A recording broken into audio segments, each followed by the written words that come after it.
Bonjour et bienvenue dans cette vidéo où nous allons parler modèle opérationnel et pour une fois nous allons parler sous-sous, nous allons parler indicateurs, nous allons donner des chiffres et comme ça tout le monde va pouvoir se comparer à son voisin. Avant de donner les chiffres, de donner des indicateurs, je me présente vite fait. Samuel, donc moi je suis Technical Operation Principal et je suis plutôt quand même spécialiste des boîtes d'une certaine taille. Alors je ne vais pas dire de 10 000, mais en tout cas de 200 à 10 000, ça je maîtrise. Et Thomas, il maîtrise l'autre côté. Ouais, le côté où il y a quelques personnes jusqu'à quelques dizaines, centaines de personnes. Et moi, j'ai un passif de product manager, head of product, euh, donc bien ancré dans le product management. Ok, donc là, on va donner directement les indicateurs. On ne va pas donner les chiffres, mais c'est ce que nous allons faire. Donc, en gros, quand on parle de modèle opérationnel, c'est comment faire pour bien exécuter la stratégie, sachant qu'il y a aussi la boucle de feedback retour, et d'être capable de donc maximiser l'efficience de l'exécution de la stratégie. Et donc là, nous, on propose un modèle, même si c'est un peu de ChatGPT aussi qui nous l'a donné, où on va parler de la partie structure, de la partie organisationnelle, de la partie processus, c'est un peu nos chaînes de valeur, la partie personne, et oui, car il y a des humains dans tout ça, la technologie, comment on choisit la bonne technologie, et la partie performance qui va avoir trait au temps qu'on met à prendre et les décisions qu'on va prendre. Donc là, nous avons proposé des indicateurs. Alors pourquoi des et pas les indicateurs? Parce qu'on n'a pas comment dire, on ne pense pas avoir la science infuse. Donc on vous en Exactement. propose.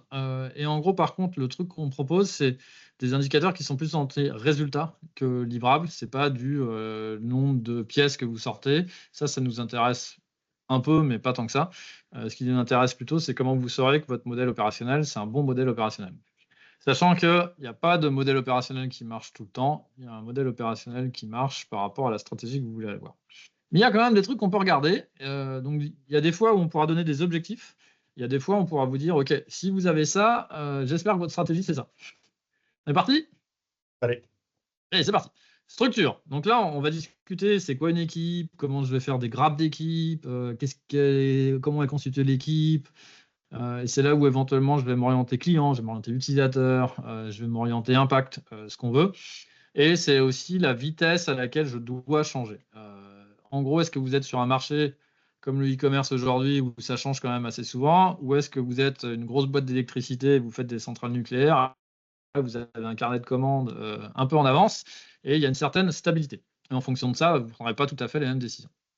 Donc en général, ce qu'on peut regarder, c'est le nombre d'équipes par gros caillou. Alors, de quoi on parle? On ne parle pas de cailloux dans la chaussure, hein. On parle d'un gros caillou de la roadmap produit ou de la roadmap de la stratégie. On ne va pas prendre des trucs trop petits. Et là, globalement, qu'est-ce qu'on cherche à voir? C'est les dépendances. Parce que plus vous avez de dépendances entre équipes, moins vous allez être rapide. Et donc, forcément, ça, c'est un indicateur hyper pertinent. Parce que grâce à ça, on va pouvoir voir l'exécution. Est-ce que vous allez devoir faire de la gestion de dépendance ou est-ce que finalement, on s'en fout un peu? Après, si vous êtes capable de prédire s'il y a des dépendances, c'est pas trop grave, si vous savez ce que vous faites dans 10 ans. Si vous savez pas trop, plus vous avez de dépendances, plus vous allez avoir de problèmes. Et donc, le nombre d'équipes par gros caillou, ça va vous donner le nombre de dépendances que vous avez. Et là, on va donner des chiffres. Allez, donnons quelques chiffres. Si on a une boîte d'une certaine taille, si vous arrivez à 5-6 équipes par gros caillou en moyenne, vous êtes, je ne vais pas dire que vous n'êtes pas bien. Si vous êtes dans un environnement dynamique, ça va être compliqué pour vous. En général, là-dessus, si on arrive à 1 et quelques, 1,4, 1,5, souvent je dis là, vous êtes un peu truand quand même. Là. À mon avis, vous avez découpé les cailloux pour faire que ça ne frotte pas, et c'est de bonne guerre.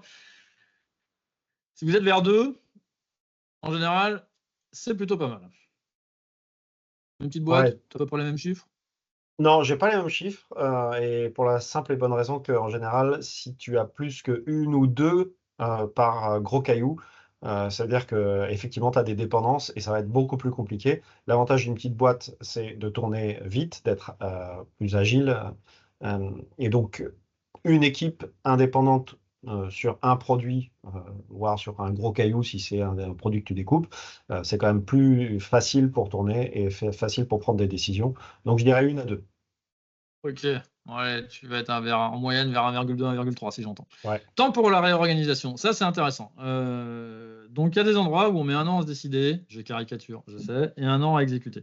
Bon, ça c'est pas terrible. Temps pour une réorganisation, si on est quand même bon, en général, à partir du moment où on décide de se réorganiser et le moment où on a le nouvel orga, il peut se passer qu'un mois. Moins, c'est quand même compliqué. Parce que là, je ne parle pas d'une petite boîte, je parle d'une boîte un peu moyenne. Donc, un mois pour se décider, 3 mois pour la mise en place et 3 mois pour gérer les détails. Alors, la mise en place, c'est j'ai décidé comment faire. Je vais le mettre en place. Éventuellement, je vais changer. Même, je peux supprimer des équipes, merger, rajouter des équipes.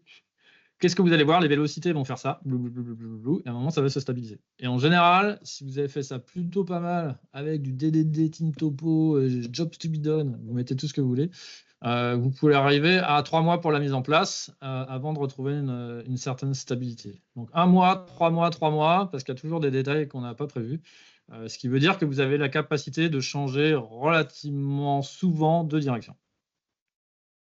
Là, je suis sûr que tu vas me dire, tu rigoles avec tes 1-3-3 là. Ouais, effectivement. Si tu es à une semaine et que tu es à un mois pour changer, c'est pas mal pour une petite boîte jusqu'à une ou deux centaines de personnes. Parce que, toujours la même chose, des équipes indépendantes, donc moins de couplage et donc un temps pour se réorganiser.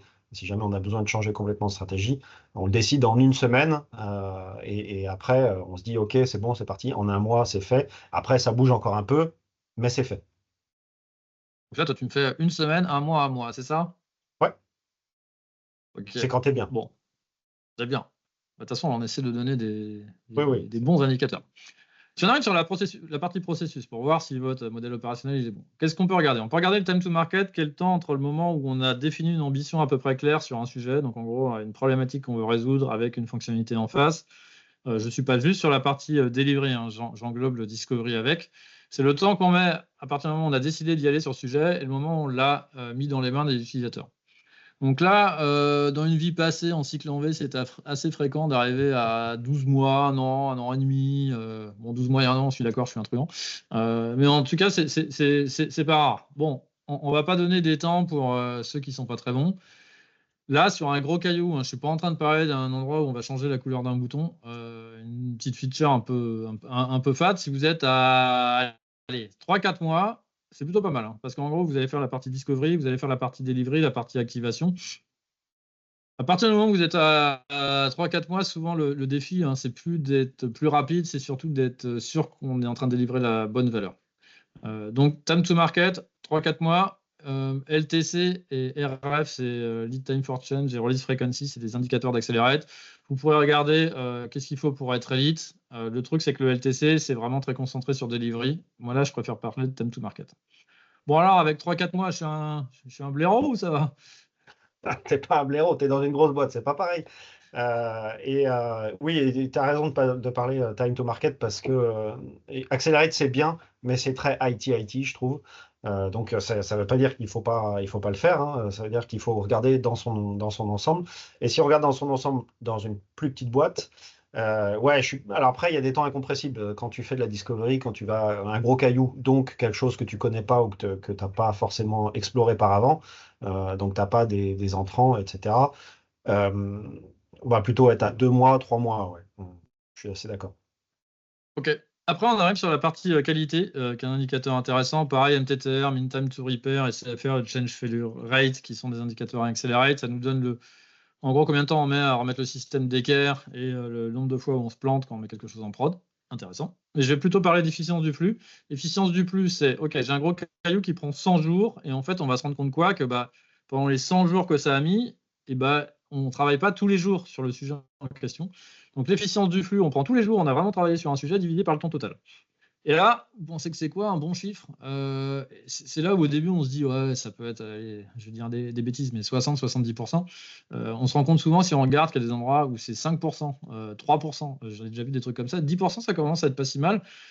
La meilleure équipe que j'ai vue, elle était à 40. Et franchement, ça tirait. Ça veut dire vraiment, faut pas attendre. Il faut pas avoir 18 sujets en même temps pour être capable de faire ça.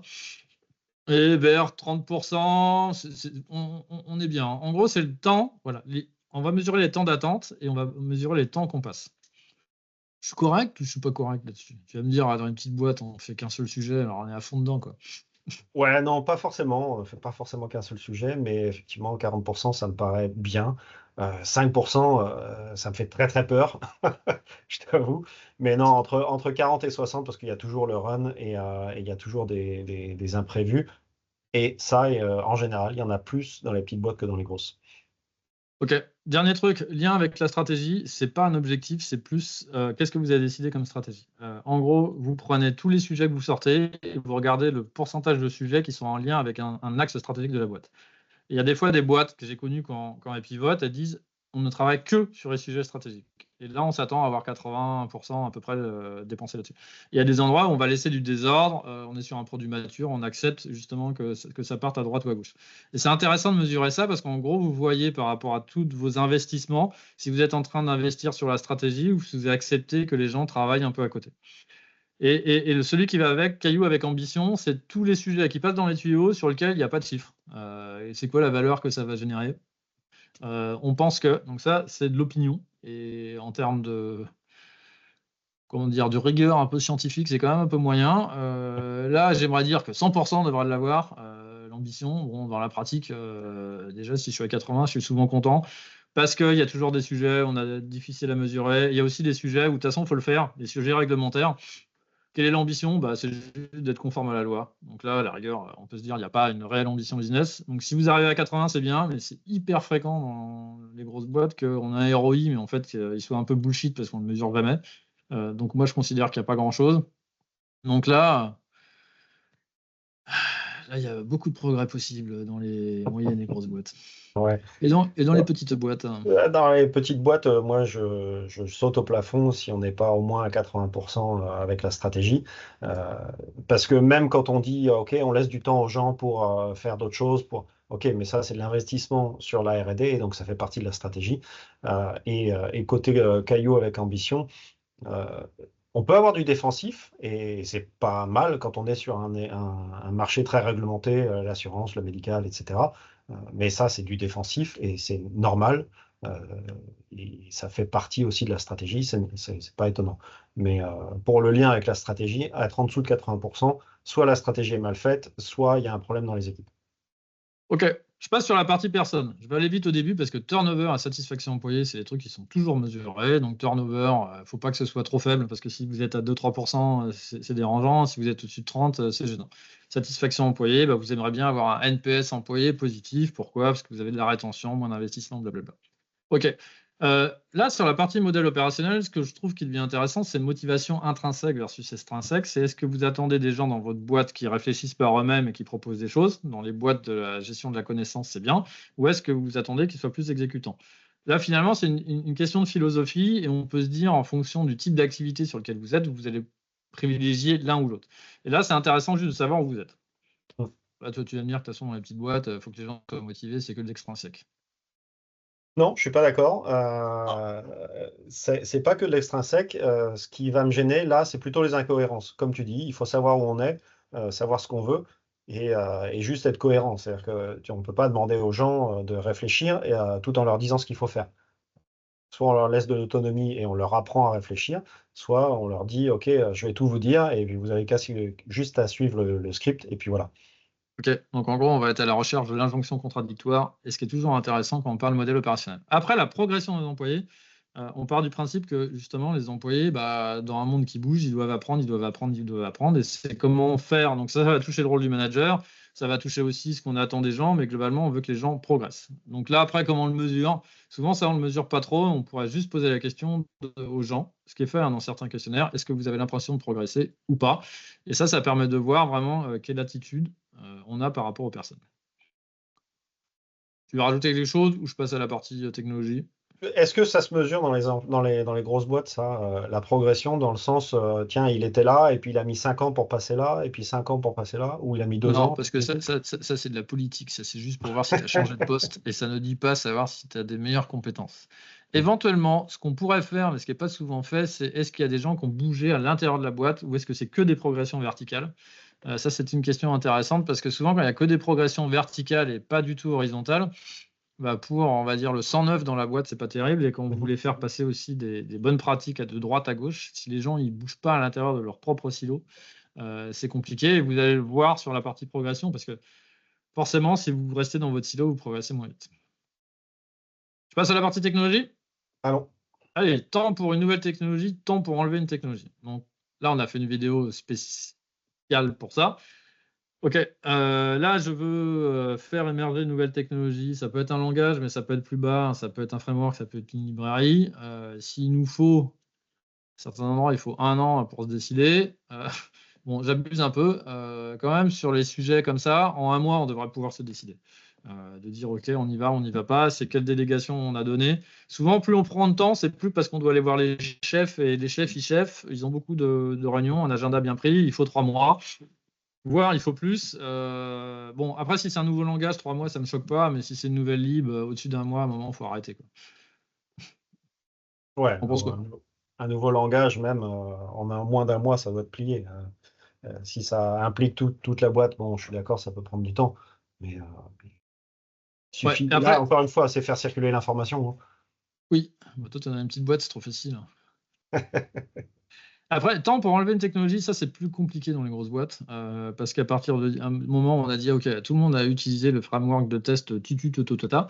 On dit, OK, non, celui-là, il marche plus parce que ça convient plus à nos besoins, il y en a des meilleurs. OK, tous les gens qui l'utilisent, il faut qu'ils l'enlèvent.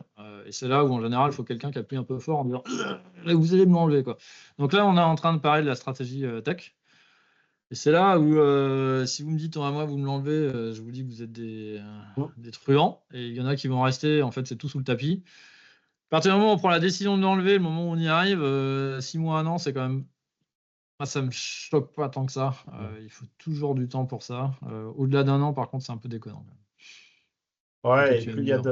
plus il y a de legacy, et plus ça va être difficile de vérifier où est utilisée la techno et si je l'enlève, qu'est-ce qui se passe, où est-ce que ça va claquer, quoi. Donc, ouais, je suis d'accord avec toi. Bon, un petit peu réduit, ouais, mais je suis d'accord avec toi. Ok. Après, il y a le nombre de personnes expertes sur une techno. À quoi ça sert ça? Ça sert à voir justement si on n'est pas en train d'en faire trop. Parce qu'après, on peut aussi avoir le problème des coûts sédimentaires archéologiques des langages informatiques. Et ça, il faut quand même éviter parce qu'après, à maintenir, c'est vraiment la galère.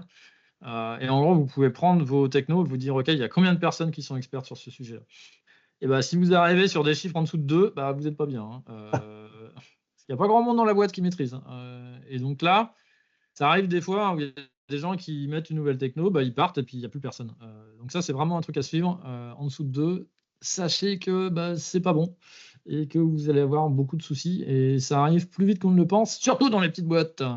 Ouais, bah, au départ même, en général, tu as une personne experte dans chaque domaine, et puis c'est tout.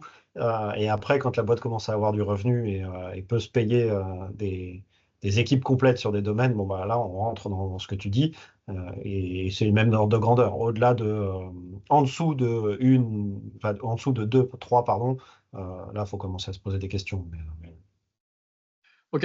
Et après, on part sur les derniers indicateurs que nous proposons pour le modèle opérationnel. Vous voyez qu'à chaque fois, on est quand même sur des indicateurs un peu d'impact, hein. On n'est pas trop sur voilà, le nombre du user stories sortis par semaine.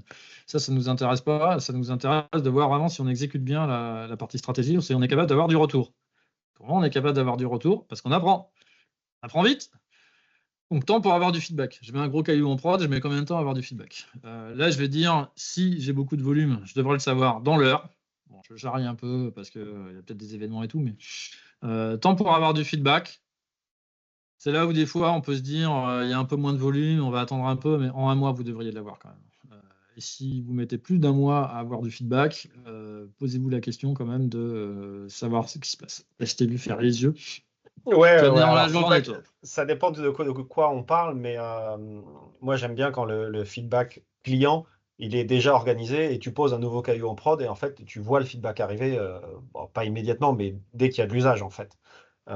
Et donc pour moi, c'est un des points que beaucoup de boîtes ne font pas, et c'est un grand tort, mais avoir une boucle de feedback hyper rapide et efficace, c'est important. Et donc, en moins d'une semaine, faut avoir du feedback sur un gros caillou qui est mis en prod. Et je précise tout de suite que ceux qui n'ont pas d'indicateur de succès et qui font juste de la mesure sans savoir quelle était l'espérance, moi je divise par 0, donc c'est infini le temps. C'est pas rapide dès que j'ai la mesure. Non, non, c'est infini. Vous n'aviez pas d'espérance, en fait, vous n'avez pas vraiment appris, vous avez juste un peu de bol. Ou pas. Voilà. Après, temps pour adapter la stratégie. J'ai mesuré, je vois que ma stratégie elle est plus bonne, il faut que je la fasse changer. Là, on va taper le processus budgétaire. S'il vous faut attendre le prochain processus budgétaire, en gros, il vous faut 6 mois pour attendre et en plus 6 mois pour mettre en place. c'est compliqué. Alors, vous pouvez me faire des arbitrages à la hache, où vous coupez tous les projets où il y a eu 0 de consommé. Bon, ok. Et après, vous avez tapé, mais vous ne savez pas bien où vous avez tapé. Ça compte pas. Si vous avez un processus budgétaire annuel et qu'il n'y a pas des mécanismes un peu capacitaires pour être capable de changer l'allocation, et ben pour moi, vous mettez 6 mois à changer de stratégie. Et c'est quoi mon chiffre? C'est là où il ne faut pas changer trop souvent, mais globalement, je trouve qu'on devrait pouvoir rebattre les cartes tous les 3 mois, 4. Et en gros, la fréquence que j'aime bien, c'est rebattre les cartes tous les 3-4 mois, être capable de changer l'allocation et de dire, OK, on travaille sur tel sujet, on va travailler sur tel autre sujet. Je mets juste un petit bémol. Si vous changez l'allocation, ce qui fait qu'il faut changer le staffing, en général, je considère qu'il faut 3 mois de plus pour le faire, parce que là, faut pas déconner, on n'est pas capable de changer si facilement que ça de sujet et les gens ils vont pas être capables de bosser sur tous les sujets. Donc, je dirais un petit 3 mois, voilà. Ça, c'est la fréquence de tous les combien il y a. Donc, si je dis 4 mois, ça fait que tous les 2 mois, vous pouvez changer. Et s'il y a un changement de staffing nécessaire, changement de staffing, ça ne veut pas dire que je vire les gens, j'en prends d'autres. Ça peut aussi dire je prends du temps pour les former sur une nouvelle technologie qu'ils ne maîtrisent pas. En général, on se prend 3 mois en plus. Ouais, bah, effectivement, ça, c'est lié à l'humain et je suis entièrement d'accord. Après, quand c'est adapter la stratégie sur une plus petite boîte, je vois deux cas différents. Le cas où on a justement un impact avec une gestion budgétaire et l'autre cas où dans la boîte, il n'y a pas encore de gestion budgétaire, c'est fait sur l'ensemble. Quand il n'y a pas d'impact sur la gestion budgétaire ou qu'il n'y a pas de gestion budgétaire par équipe, là, ça va beaucoup plus rapide. En une semaine, ça peut être fait. Après, quand il y a un processus budgétaire, etc., donc c'est des structures forcément un peu plus grosses. Et là, on est plutôt ouais, à 3 semaines, un mois, quoi. Ok. Et la dernière, c'est ma dernière question, le petit indicateur pour voir si les chiffres sont cohérents ou si c'est du bullshit intégral. En gros, c'est le nombre de suivis en alerte. Ça m'est déjà arrivé dans une vie passée où on m'a envoyé le reporting des 50 plus grosses initiatives de la boîte et tout était en vert. Tout se passe bien. Statistiquement, est-ce que c'est possible? Oui, c'est possible statistiquement, dans un cas sur 1 million, peut-être. Mais en tout cas, voilà, c'est quelque chose d'intéressant à suivre.